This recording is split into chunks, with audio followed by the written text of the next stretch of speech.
Belajar bergerak berbagi untuk negeri, guru penggerak majukan pendidikan, guru penggerak menghamba pada murid, kreatif rancang pembelajaran, hargai potensi tingkatkan prestasi, lahirkan profil pelajar Pancasila.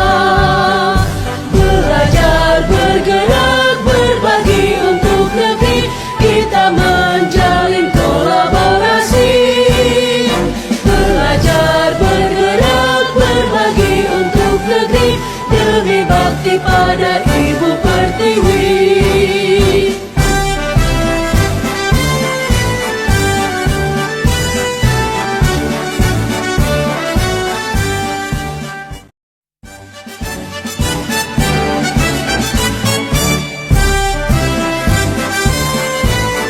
Assalamualaikum warahmatullahi wabarakatuh. Waalaikumsalam warahmatullahi wabarakatuh. Bu Fani, Selamat pagi Bu Tiwi. pagi Bu. Apa kabar hari ini? Alhamdulillah baik Bu. Jadi Bu Tiwi, saya akan melakukan observasi pada pagi hari ini, Jumat tanggal 9 Agustus 2024. Ibu Tiwi, adapun tujuan observasi kali ini itu tentang saya mendapatkan data atau informasi dari Ibu Tiwi. Hal-hal yang ingin Ibu Tiwi ungkapkan tentang pembelajaran dalam kelas. Apa tujuan pembelajaran Ibu Tiwi yang akan dicapai pada proses pembelajaran? Jadi tujuan pembelajaran itu posisi ini dapat menganalisis struktur dan kemasan teks tersebut. Berarti peserta didik dapat menganalisis struktur dan kebahasaan. Jadi Bu Tiwi dalam tujuan pembelajaran ini area yang mana yang ingin kembangkan? Jadi area yang ingin saya kembangkan yaitu pengetahuan dan keterampilan. Kalau berarti pengetahuan dengan keterampilan. Kira-kira Ibu dalam pengetahuan itu berarti Ibu melakukan tes. Iya. Berarti ada tes atau post pretest dalam hal ini. Jadi Ibu Tiwi dalam hal ini strategi atau model pembelajaran yang Ibu akan pakai dalam kelas apa? Kalau model pembelajaran sesuai dengan tujuannya Bu ya, saya menggunakan model discovery method.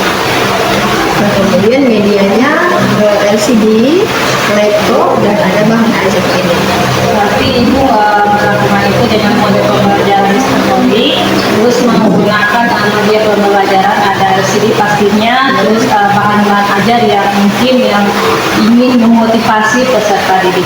Ibu Tiwi, kira-kira kapan saya bisa melihat Ibu Tiwi dalam proses pembelajaran atau observasi? Insya Allah tanggal 27 hari Senin di kelas 11 MIPA. Berarti insya Allah kita akan rencanakan berarti 27 Agustus di kelas 11 MIPA. Kira-kira jam berapa Ibu? Jam ke-34 Bu. Berarti insya Allah saya akan melihat Ibu Tiwi di jam ke-34 pada kelas 11 MIPA. Ibu Tiwi, terakhir dari percakapan kami, kira-kira apa harapan Ibu Tiwi? Mungkin masih banyak hal yang harus saya pelajari dalam proses pembelajaran.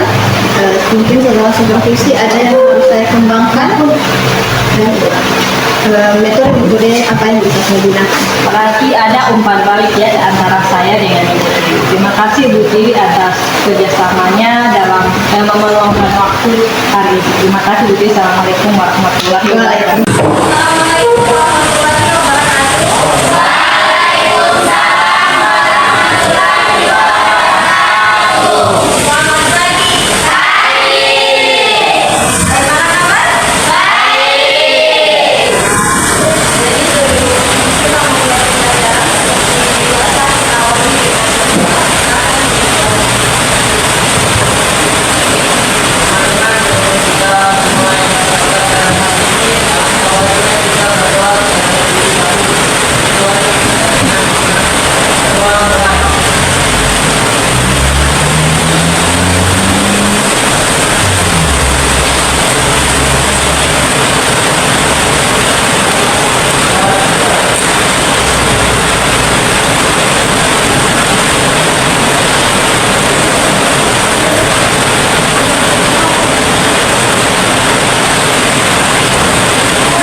hati-hati terbalik. Jangan sampai kalau yang memasak nasi goreng masak dulu baru proses.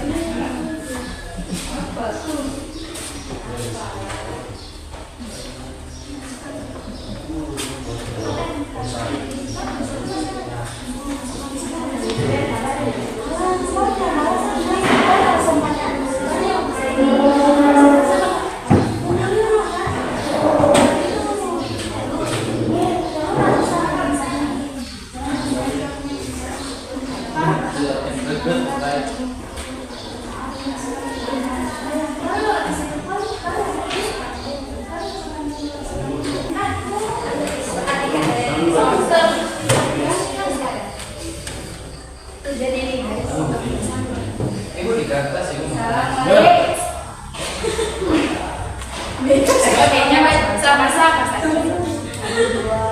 Assalamualaikum warahmatullahi wabarakatuh.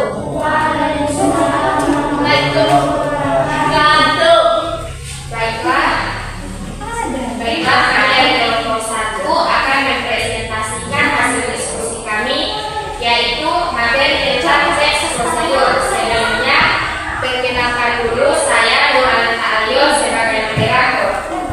Saya Putri Paramata sebagai pemateri 1. Saya Rizka Ismail sebagai pemateri 2. Saya Ilham Jumanil Damar sebagai pemateri 3. Saya Diantara sebagai pemulai. Baik, selanjutnya langsung saja kita ke materi 1 yang akan dijelaskan oleh Putri Paramata.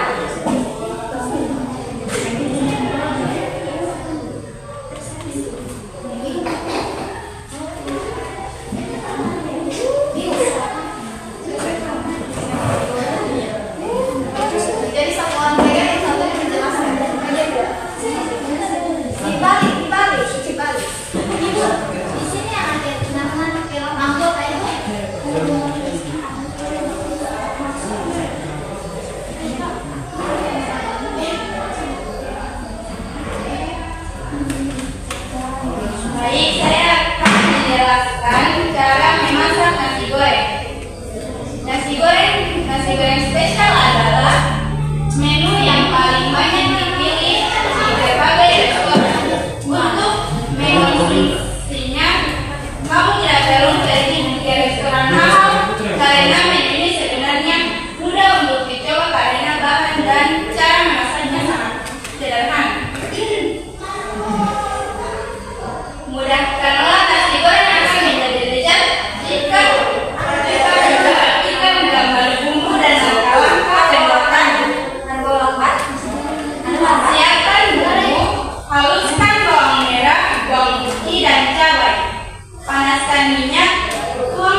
menyesatkan atau menipu orang.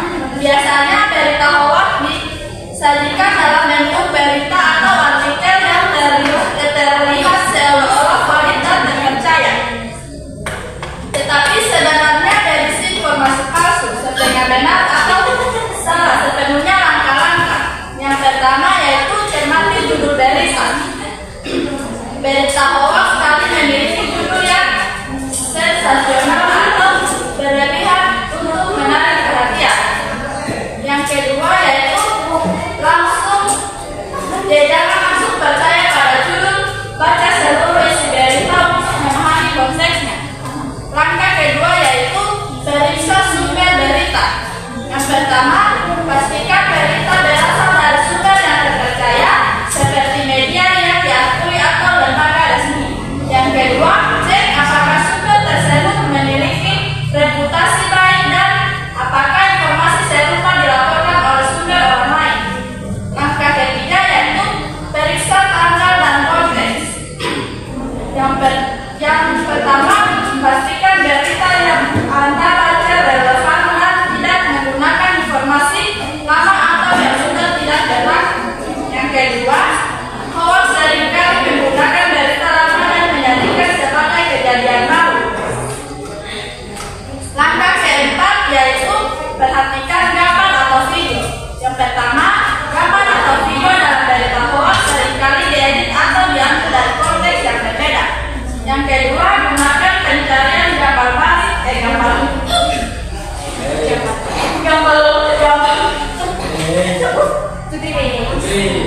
gambar balik atau reverse image search untuk mengecek keaslian gambar tersebut.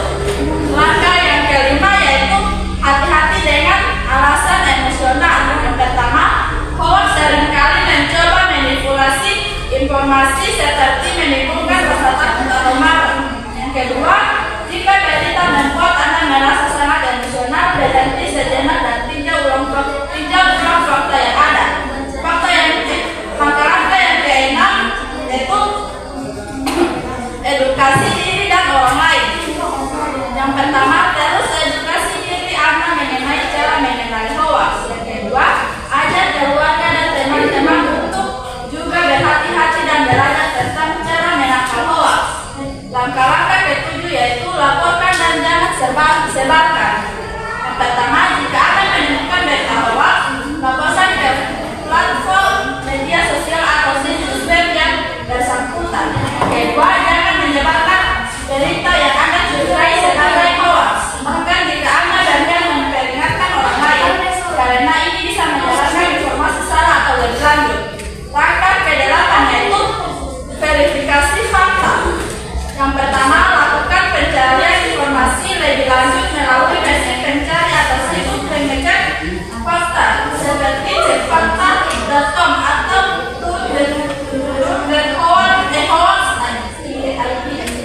Yang kedua yaitu cari sumber yang dapat membuktikan atau membantah isi berita tersebut. Jadi dengan mengikuti langkah-langkah di atas, Anda dapat membantu mencegah penyebaran berita hoax dan menjaga agar informasi yang beredar di masyarakat tetap akurat dan dapat dipercaya. Baik, itulah menangkal berita hoax. Baik, itulah materi 2 yang disampaikan oleh pemateri kita Rizka Ismail. Selanjutnya kami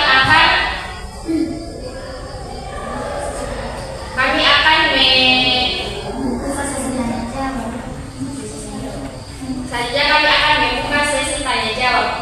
Silakan dari berbagai kelompok. Penyelesaian kurang.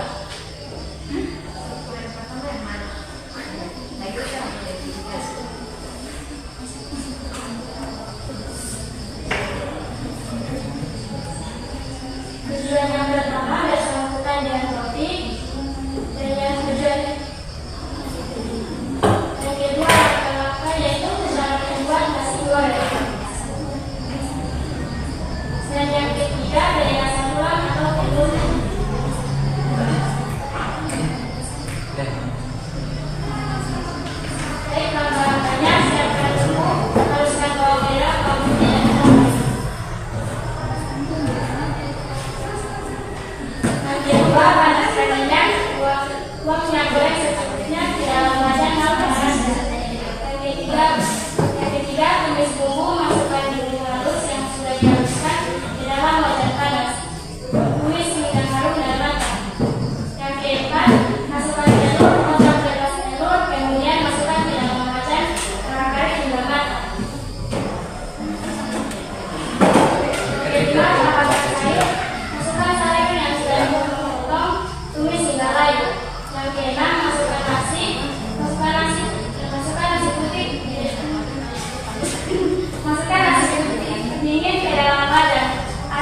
komunikasi fakta.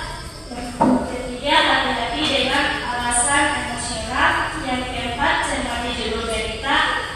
Yang kelima, perhatikan gambar atau video. Yang keenam, periksa pasal dan konteks.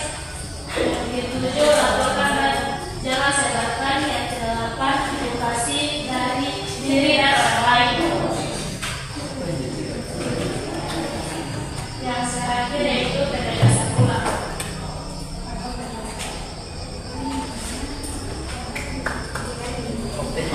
Baik, itulah hasil presentasi dari ketua kami. Jika ada kelompok lain yang ingin memberikan tambahan, silakan.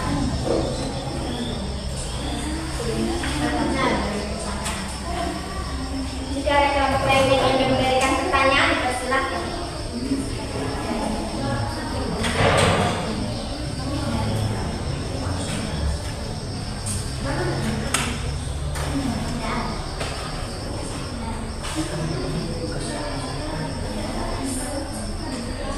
Baiklah, jika kelompok lain tidak ada memberikan pertanyaan, maka diskusi kami tutup. Wassalamualaikum warahmatullahi wabarakatuh.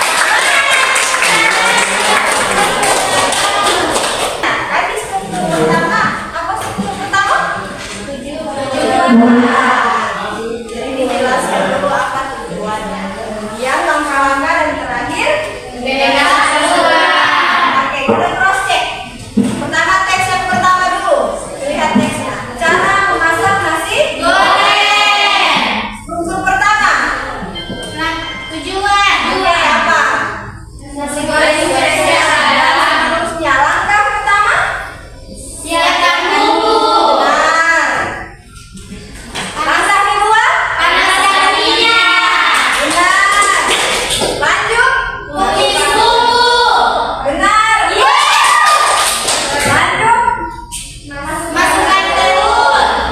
Benar. Lanjut. Tambahkan sayuran. Ada kelompok lain? Masukkan beras. Oke, masukkan nasi. Berikutnya, masukkan sayuran. Berikutnya, kunyit. Apa terakhir? Penegasan ulang. Yang benar, kelompok. Saya. Kelompok berapa yang benar semua? Kelompok? Kelompok salah juga? Jadi semua kelompok satu salah dua, kelompok dua salah satu, kelompok tiga salah satu.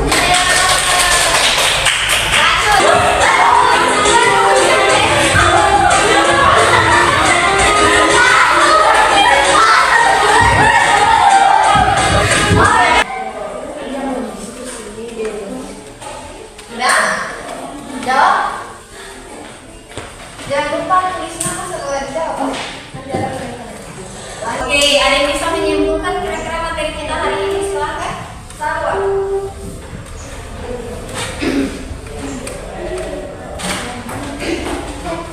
Baik, assalamualaikum warahmatullahi wabarakatuh. Waalaikumsalam warahmatullahi wabarakatuh.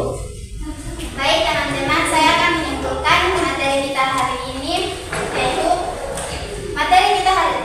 yaitu teks prosedur. Dalam teks prosedur ini kita bisa mengetahui struktur kaidah pembahasan seperti tujuan, langkah-langkah dan penegasan ulang dari topik yang kita bahas sebelumnya. Oke, betul. Sekali lagi bahwa teks prosedur ini sangat melekat dengan aktivitas kita sehari-hari. Cara kita melakukan, cara kita memakai sepatu, cara kita menggunakan HP. Ada yang punya HP baru? Ya. Ada? Angkat tangan yang punya HP baru? Nanti? Tidak. Tentunya ada prosedur untuk menggunakan HP yang ada. Jadi tidak lepas dari aktivitas kita sehari-hari. Oke, berakhir pula juga jam mata pelajaran bahasa Indonesia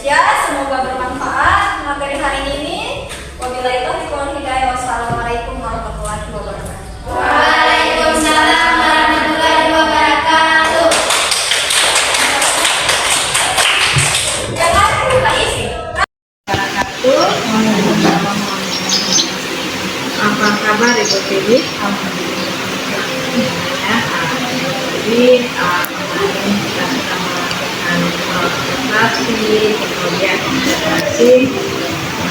Hari ini kita sudah melakukan observasi di kelas berapa ya? Kemarin itu kelas 4 dan kemarin dengan 2 kali menit. Jadi ya sini ada beberapa yang harus saya temukan dulu. Ini saya tidak menjudging salah, tapi saya merefleksi apa yang harus kita bantu. Dua, dilihat dari penyusunan KTP yang dari ini sudah dimulai. Sudah ada model yang kemarin itu yang area pengembangan itu tentang area apa yang kita capai kemarin.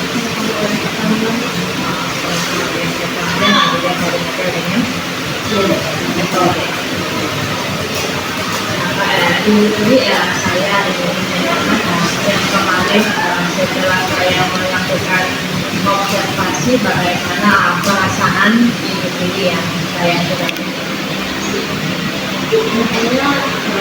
bahagia ya Bu ya, karena dari teman sejawat kita bisa mengetahui apa saja yang perlu kita lakukan. Jadi ini adalah bahagia ya. Tersebut dalam pengembangan itu area pengembangan yang kita lihat itu tentang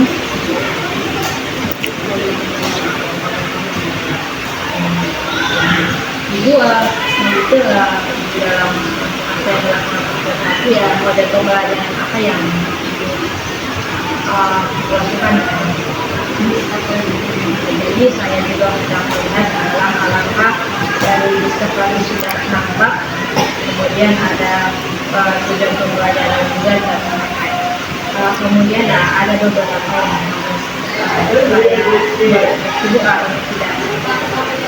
saya tidak menyatakan ini salah, tapi saya ingin memperbaiki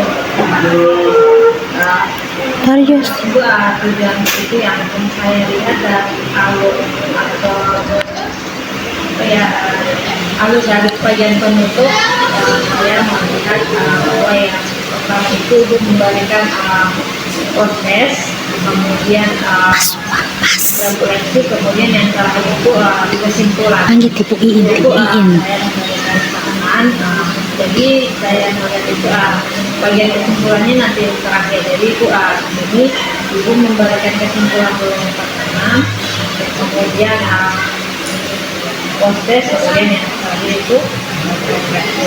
Jadi saya ingin menanyakan yuk bagaimana ibu melihat diskusi dari siswa yang tadi yang saya sudah observasi. Guru-guru yang dikatakan siswa aktif Bu, berarti aktif dalam. Jadi saya ingin bertanya kembali rencananya untuk memperbaiki dalam hal ini yang itu teori untuk bagian penutup insya Allah kita bagikan. Mungkin di atas juga akan dilihat oleh Ibu. Ini mungkin kita sharing ke teman-teman di komunitas belajar, bisa ikut webinar atau pelatihan untuk pengembangan kompetensi. Insya Allah di tindak lanjutnya untuk pertemuan seperti itu. Saya Ibu Dwi, terima kasih untuk dari observasi, terus saya sudah observasi, terus untuk pasca observasi. Insya Allah rencana tindak lanjutnya Ibu melihat webinar, kemudian untuk di tindak lanjutnya untuk pertemuan. Terima kasih atas kesempatan diberikan kepada saya untuk observasi Ibu, dan insya Allah untuk rencananya kita akan menyebutkan untuk terima kasih Ibu. Assalamualaikum warahmatullahi wabarakatuh. Waalaikumsalam warahmatullahi wabarakatuh.